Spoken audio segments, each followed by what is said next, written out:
Do you really know just how heavy 24 hours of metal music really is? About the weight of your mobile phone. Download our free andrewhogue.com iPhone and Android apps now. That way, you'll never be far away from us.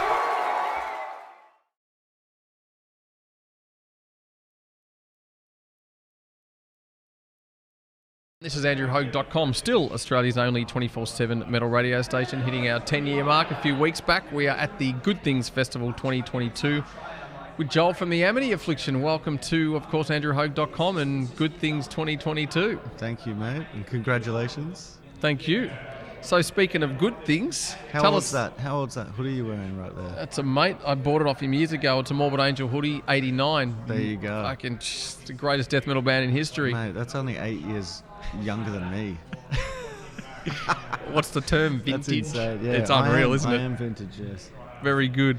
So, speaking of good things, give us a couple of good things in the last couple of years that has happened to you, because we've all endured some serious stuff. So I want to try and keep it positive. Yeah, last couple of years. I'm gonna. How have you fared? I'm gonna tighten that up to the last 6 months.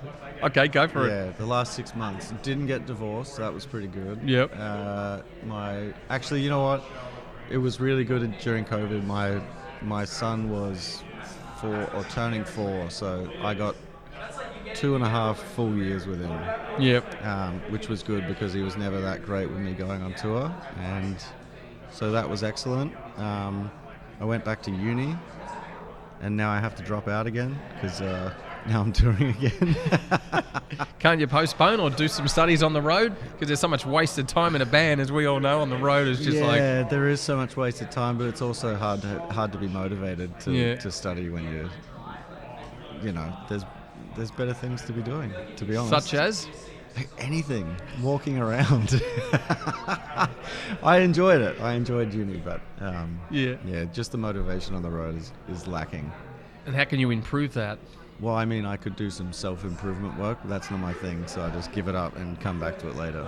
Well, speaking of, like I said, the band's albums the last couple of years, or even sort of lyrics, do have a sort of underlying theme of, what's the term, suffering in some respects. Yeah. So fill us in on the state of going into recording an album with that in mind. If things are going great, what's the need to sort of take a dip into that realm? Things have unfortunately never gone that great. Okay. Mentally speaking, I've got bipolar 2. Yep. So my baseline is depressed, and then the dips, instead of having like a mania where I go crazy and everything in life is great and perfect, yep, I just have like what's called a depressive episode. Yep. Which, for people who don't know, can leave you basically unable to get out of bed, can't focus, you start thinking all your friends are against you. You know, it's difficult, but I am on medication that makes it kind of easier to tell when it's happening, which is helpful, but just being the disorder it is, it doesn't really go away. Okay. So there's never going to be a shortage of things for me to write about, unfortunately.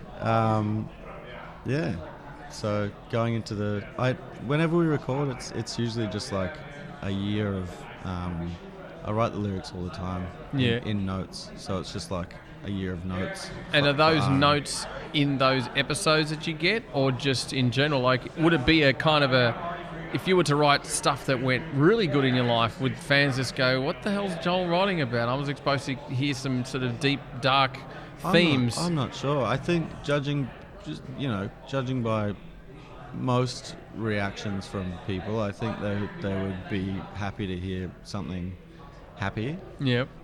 I've written a couple of happy ones along the way. Not many, but a couple. Well, this is the big question. People, especially in the planet, like the whole chasing happiness. I mean, how do you define that term? Because everyone's got a different version of what they think happiness is. Most of us are sold the whole, you must be upbeat and smiling all the time, when really a lot of it's an internal feeling, and you don't have to be smiling whatsoever. When people come up and say, are you okay? And you're like, life's great, man. Why? Because again, people assume straight away, if you're not wearing that expression, there's something wrong, when really so much of it is within. So how do you define the feeling of when you get moments of happiness? Well, that's the duality of having bipolar, is that I can be happy at the same time that I'm dealing with an internal crisis. Yeah. So I'm happy to be on stage, I'm happy to be on tour, I'm happy when I'm at home with my kid and my wife and my family, but I can also be going through, you know, some hefty mental struggles where I'm doing sort of gymnastics to convince myself to go do things that are good for me, you know what I mean? What are some of those things that you find that are good for you, at least in that sort of state? Just like painting, just creative outlets. I mean, when I'm on tour, it's playing shows. The whole day is waiting for the show. Yeah. You know what I mean? You can hear our fucking drummer from next door. And then at home, going to the beach with the family and just family time in general. So yeah. And what about people talk about food and exercise? Because again, our bodies are chemicals, basically, and some people often talk about this with people. I'm a qualified professional coach, so sometimes we might be in a shit mood, but we've eaten something we haven't even thought that could be the cause. So we start to look for some kind of fictitious problem of stress or an email that we read when we don't even look into the fact of what we've done to our bodies, because our bodies are speaking to us. And this is where some people get a bit lost in, I feel like shit, or why? Oh, I'm just stressed because of my, mum or whatever. And it's like, well, you just had a massive fucking cheesecake or something, and people don't even consider that some of that could have been the cause of why the body hit a slump mode, because, like I said, the body starts to talk, and this is the stuff where a lot of people don't understand much about the body-mind connection. So is that something you factor in at times when you feel shit and you think, hang on, it's all about looking at the evidence, and shit, I just smashed 6 Red Bulls, no wonder. Boom. Like, I won't do that again. Like, is anything that stuff cross your mind? I don't drink Red Bull. Well, that's an example. My fucking mind. Yeah, I don't. I'm vegan. Me too. And I do Muay Thai. 11 years. And nice. And I surf.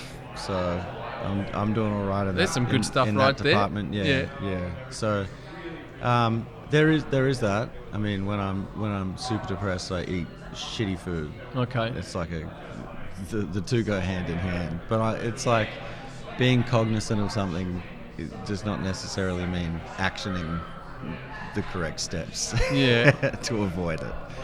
So what if you took action on that step instead? Well, I don't know. I haven't found for myself that my diet has a particular effect on my mental health. I eat like 90% of the time. I'm eating very well. Yep. Very balanced diet. Lots of home-cooked food, lots of vegetables, like fresh vegetables. So I'm not like eating shitty food most of the time, you know what I mean? Like when I eat shitty food, it's like either a treat, blowout, or it's because I'm miserable.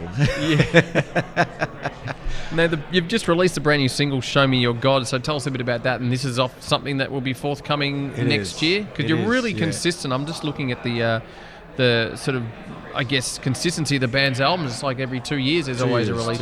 That's the cycle. That's the format. A bit like Diarte's Murder, they did the same thing. Yeah, well, 2 years album tour. We started doing it. We never stopped. Yeah, and then we put out an EP in the middle because we were like, well, we can't tour because of the pandemic, so we should put out some music. And I mean, one of Aaron's best friends had died, so there was definitely something to write about there. And then, we did that, and then we actually finished recording the new album fucking 5 months ago. Wow! So it's just sitting in the can waiting. This is off? This new single's going to be okay. Cool. Yeah. So tell us a bit about that new album, the title, and when you think it will be out. I'm not sure I'm allowed to say the title. I'm just going to fucking say it. Say it. Big scoop. Yeah. You heard it first on AndrewHogg.com. Yeah. It's called Not Without My Ghosts. Okay. Yeah. Which is something that I saw in. I ripped it off. It's from this art show in Sheffield. Yeah. And I was just walking past and I saw it and I just wrote it into my notes. And I never went in or anything. But I was like, hopefully no one will know that it came from there. No, I'll tell everyone. I don't care about that shit. But you got to credit people. Of course. I didn't come up with that, but that did inform the direction for my lyrics. Yeah. Because I was like, oh, like that's something I can apply to, you know, my past behaviors, my past experiences, my like, everything, past traumas and everything. So it's like, one of the lines on one of the songs is, "I have to carry on, but not without my ghosts," and it's like that's sort of the overarching theme, I guess, of the record. And what's the reason with that to bring the ghosts with you? I mean, if they're just ghosts. Well, you can't help it sometimes. There's no amount of therapy that can excise them. You know what I mean? So it's like, I guess it's sort of discussing how to move forward. Despite them. If that makes sense. Yep. So happiness despite trauma. You know Are there what I mean? moments you get, I guess, lessons through some of the stuff you write about and go, fuck, okay, like you get those aha moments sort of solving some of these things? Because again, the band's always, in your lyrics, you're always, I mean, it's hard on the sleeve sort of shit. It's so confronting to a lot of people, especially the album titles and things like that. So as you're writing this, are you present enough to go, fuck, you know, you're getting those... I write it and throw it away. Really? So I never read it again. Okay. What's the reason for that? The reason being is I used to write them and read them, get attached to them, and then Aaron would butcher them. Okay. And I'd be really upset. Yeah. And then that happened 2 albums in a row, and I was like, you know what? I think I'll just write them, forget about them. Now when they come back sometimes, I'm like, that's a fucking good line. Did you write that? And he goes, no, you wrote that. I was like, you got to go back to your journal and have a look and just go, shit. I have checked. There have been times where I'm like, I don't believe him. I go and look in my notes, and sure enough, they're there. But for me, you were just asking about if I'm ever like prescient enough to learn from them while I'm writing, and I don't think that is a thing for me, but it's definitely something that happens when we're playing. Yep. And sometimes when we go on stage, I'm like in a horrible way. Okay. Like, don't want to be there, you know, blah, blah, blah. And we'll play, and it will be what I get back that puts my own words in different context for me. Okay. If that makes sense. Yeah, explain that a bit more. So, you know, if I've written... Everything I write is from just a fraction in time. Yep. So it's like I'm feeling this way right now, and that's it. I'll never feel this particular way again with these words to explain how I'm feeling. Yep. And so I forget about that, and then we record it. And when we record, it's such a repetitive process. Yep. That it loses the, you know, as much as you... When people hear the record, they're like, fuck, that speaks to me, you know. But I've been in there and sung those lines like no less than 30 times a piece. Yeah, and then you're just like, you know I'm over it. So, well, at a certain point in the studio, they don't even sound like words to me anymore. It's just sounds coming out. Yeah. No, sound. Got to change this to the E to an and all that kind of stuff. You know, like. So all the words sort of lose its power, and you just they kind do, of. Yeah. So it's sort of like handing it off, and then I don't really listen to our music after it's recorded, like not that often. Like I've listened to the new record once. Okay. And so I'm like really handing it off, and then when we play, it's like given it back. Well, that's one final question, because it's like Korn as an example. I've been a big fan of them for years, and Jonathan Davis, another artist that just puts it out there big time. Yeah. So you find that, you know, okay, their success has got massive, financially fine, all that sort of stuff. Obviously, money doesn't fix anything. I know, exactly. Yeah. But having to go into that state every night and just keep going over the same sort of lyrics and putting out the emotion that the fans are expecting because they're feeling that through the music, don't you think that kind of, solidifies the situation more because it's just repeated? Like, he comes off stage just fucking just burnt, and you're like, wow, you're kind of just getting back into that state every time. So when you say you don't listen to the album, how do you get back into that state when you get back out and start playing and singing those words again, and you're just like, fuck, takes I'm about 2 seconds back into that state again? Yeah. Okay. I've had people ask variations of that. Yeah. Like, you know, what are you doing before you play? How do you get in the mood for it? I don't do anything. I walk out, the music starts, and I mean, we're lucky that we've got the fans we have, and they're very, very passionate. Yep. And it's their faces and their voices that just suck you back into what you're doing. Yep. You know, it's beautiful, and it's like the biggest blessing of my life. You know, outside of my family, that's like the biggest gift that I've ever received and will ever receive. So keep enjoying it, man. Yeah, well, I can't help it. Well, we'll play the brand new single, Show Me Your God, and also just one of your favourite, I guess, bands from growing up being into sort of heavy music. That we Shai Hulud. Shai Hulud, yep, Yeah. good band. Underrated. Yeah, very underrated. I feel like they... You know, unfortunately, Misery Signals came along and borrowed. And I don't think they borrowed.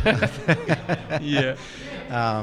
Misery Signals, they simplified what Shai Hulud were doing, I feel like, and added some beatdowns. Yeah. Yeah, but I love Misery Signals as well, but then Poison the Well are like still my number one go-to, like heavier kind of band.